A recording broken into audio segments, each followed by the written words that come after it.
First, to this extraordinary story involving a burqa-clad Muslim mother of 7 and a dispute with a police officer. Race, religion, bigotry and the truth were all under the microscope today as Carnita Matthews was sentenced to 6 months in jail for making a false complaint about a police officer. Okay. All cops are racist. Okay. I'm telling you now, you are racist. You're actually going to say anything other than just keep on abusing me? No, I'm trying to explain. you are abusing me. Listen. You are abusing me. Carnita Matthews, guilty as charged, but out of jail for now. Anything to say about the sentence? Is it unfair, do you think? You don't go lying about people. You don't go making up stories, and you certainly don't go grabbing on racism just to try to get your way. And I don't appreciate being called racist because you didn't read something properly and you're not doing the right thing. Okay. Carnita Matthews didn't like being pulled over for a random breath test 5 months ago, believing she'd been targeted for wearing a burqa. Say you are racist because when you just looked at me and you see me with a niqab on, you could see something happen to you. You couldn't handle it. She didn't like being asked to reveal her face to Senior Constable Paul Fogarty, telling him she wasn't allowed. 100% going to take it to court. 100%. There we go. 100%. Okay, but the thing is, I'll try to explain to you. 100% going to take it to court. And a magistrate said she became verbally hysterical when she got a ticket for incorrectly displaying her P plate. You know you are giving me a ticket for crap. Okay, go back and sit in your car. If you choose to take matters forward, you'll be wasting the court's time. She told the officer it was crap and accused him 5 or 6 times of being a racist, saying to him, "You're going to be in trouble, 100%. If it was upheld, that would seriously damage his whole professional role in the police force.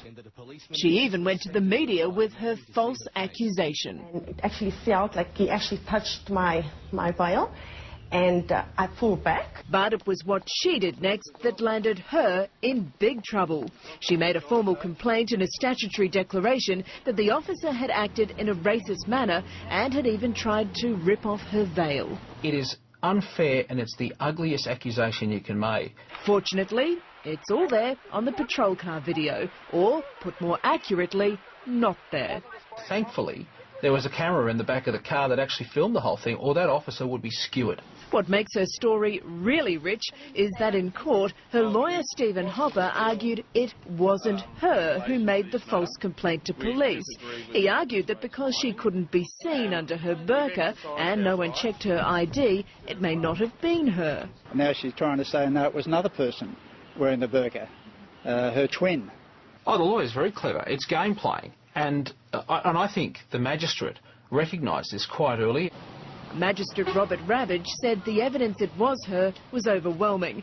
He is the hero of talkback for calling her crime malicious and ruthless and a cheap and easy shot. He sent her to jail for 6 months. She was out this afternoon on bail and ready to appeal. Kazar Trad from the Islamic Friendship Association of Australia says she shouldn't go to jail for the sake of her 7 children. I wasn't in the court, but sometimes judges like to make an example of people, and it certainly feels that this is a case where compassion might have been a much better received outcome. Why? Well, we're talking about that lady who has a number of children, family commitments. Because I got my P plate on. The judge said that she had been malicious and ruthless about the police officer's life.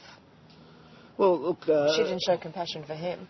We're talking about compassion for the children. Fairness is a two-way issue here. Radio 2GB's Jason Morrison doesn't buy it, saying she was prepared for the policeman to pay a high price.